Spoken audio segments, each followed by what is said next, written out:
சின்ன வயசுலேருந்தே அது கனவு. ஏன்னா வீடே இல்லாமலாமும் சில மாதங்கள் இருந்துட்டு போனாங்க. அது அட்ரஸே வந்து வேற ஒருத்தர் வீட்டில் ஸ்டே பண்ணி படிச்சனால அவங்க வீட்டு அட்ரஸ் போட்டு ஐடி கார்டு வாங்கின கதையெல்லாம் இருக்குது. ஏன்னா நம்ம வீடுன்னு ஒரு அட்ரஸே இருக்காது, அந்த மாதிரிலாம் இருந்திருக்கு.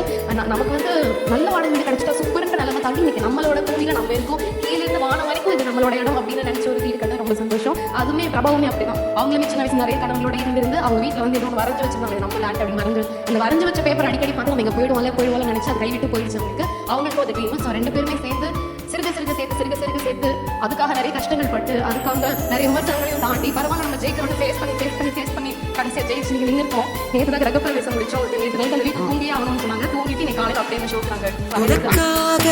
ஒரு பெண் இருந்து விட்டால் அவள்